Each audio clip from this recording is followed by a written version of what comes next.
Ассалаумағалейкум ағайын, сіздермен Қоңырау Шақан каналы.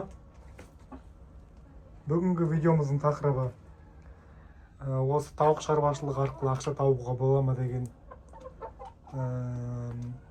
сұрақ. Адамдардың көбісі тауық шаруашылығын бастай алмай жүрген адамдар тауықтан ақша табуға бола ма деген сұрақтар қояды. Енді бүгін кішкентай ғана есептеп айта кетейін. Біздің осындай кішкентай шағын шаруашылығымыз, өзіміздің хоббиіміз примерно қанша айына расходтарын, доходтарын айта кетейін. Енді үлкен объемда айналысатын болсаңыздар, әртүрлі қиындықтар туындауы мүмкін. Біз өзіміз қатты үлкен объем айналыспағаннан кейін, біз онда үлкен объемдар туралы олардың расходтарын білмейміз. Өзіміздің тәжірибемізбен бөлісіп, өзіміздің шаруашылықтың расходтары туралы және доходтары туралы шағын ғана теориялық видео түсіріп кетейін. Тауық шаруашылығының ең бірінші бізде 30 тауыққа расход айта кетейін. Қазір уже корымдарымыз бітейін деп қалыпты. Біздің есептеуіміз бойынша бізде айына 30 тауыққа 30 мың теңге кетеді. Әртүрлі корымдар аламыз. Міне оның ішінде мынандай зерносместер бар, комбикормдар бар, арпа қысқы уақыттарда. Міне осының бәріне бізде айына 30 мың теңге кетеді. Және плюс әртүрлі дәрілер аламыз. Мына жерде енді дәрілерді жыл жерге тастап кеткенбіз, көбісін әртүрлі минералдар суларына қосып беретін. Енді біз өзіміз қатты көп химия қолдануға өзіміз қарсымыз негізі. Міне мысалы мынандай рыбы жир деген сияқты. Оған айына расход 5 мың теңге общий. Общий дәрілер мен корымдарына 35 мың теңге расход кетеді. Ол екінші біздің расходтың бірі ол свет бой есептеледі. Бізде мынандай арнайы уақытында светті регулировать тұратын осындай құрылғымыз бар. Уақытында бір уақыт аралығында жанып, өшіп, тауықтардың режимін сақтайды.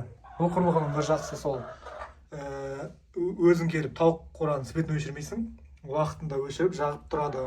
Соның арқасында кішкене светке деген расходымызды да азайтамыз. Және негізі суық регионда, мысалы солтүстік жақтарда тұратын адамдарға қораларын жылыту керек. Көбінесе біз Алматыда тұрғандықтан бізде қатты суықтар көп бола бермейді. Сондықтан бізде көбінесе жылытуға расход кетпейді. Енді біз светке айта кетсек, общий айына 10 мың теңге төлейміз. Бұл тауық қораның светі ғана емес, қазір көрсете кетейін. Бізде осындай инкубаторлар бар. Өзіміздің қолданыстағы инкубатор және сатып алған инкубаторымыз. Осындай брудерларымыз бар, балапандар тұратын, біз балапандар шығарамыз. Сондықтан осы нелерге де свет кетеді, расход. Сол расходтармен 10 мың теңге болып есептеледі. Расходымыз ол бізде балапандардың стартовый корымдарын расход кетеді. Әр шығарған кезде бізде примерно әр потокқа 5 мың теңгедей расход кетеді. Біз бірақ оны кішкене азайту үшін алдын ала корымдарды осылай көп алып қоямыз.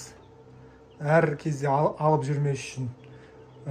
Өйткені әрбір алып жолға уақыт кетеді және ақша кетеді әрбір алып келген корымды. Сондықтан осылай бір мезетте аламыз. Және общий есептеуіміз бойынша бір поток балапан шығарғанымызға 5 мың теңге. Плюс дәрілермен бірге бұл балапандар шыққан кезде ең бірінші аптасында әртүрлі дәрілермен пропаивать ету керек. Ато балапандар ауырып қалуына шансы өте көп. Көбісінің ең басында іші өтіп, іштері тазару үшін дәрі беру керек. Осы балапандардың бір потогына солай 5 мың теңге кетеді деп есептедік. Міне Корымдарға кететін расход 30 мың, дәріге кететін 5 мың, үлкен тауықтардың, балапандардың корымына 5 мың, свет айына 10 мың теңге. Міне общий расход 50 мың теңге болды, грубо айтқан кезде. Даже 55 деп алса да болады, грубо айтса. Бірақ әркімнің жағдайы әртүрлі болады. Біз тек қана өзіміздің шаруашылықтан ғана мысал ретінде айтып жатырмыз. Ал енді әкелетін доходтарын айта кетейін қазір. Бағана айта кеткендей, бізде 30 тауық. Енді осы тауықтардың қанша жұмыртқа күніне алып келетін есептеп кетейік. 30 тауық, ол 30 жұмыртқа туады деген, күнде 30 жұмыртқа туады деген, ол өтірік нәрсе. Практика жүзінде міне жұмыртқалар бүгін туыпты, Аллаға шүкір. Среднем есептегенде 20 жұмыртқа деп есептесек болады. 30 тауық күніне 20 жұмыртқа среднем туады.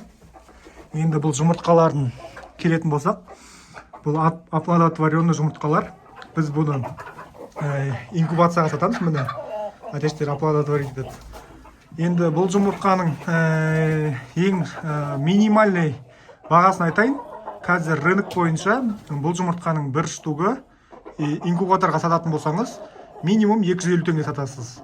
Ал максимум, если жақсы деп бағаласаңыз өзің жұмыртқаларыңызды, тауықтарыңыздың качествосын 450-500 теңгеге сатуға болады.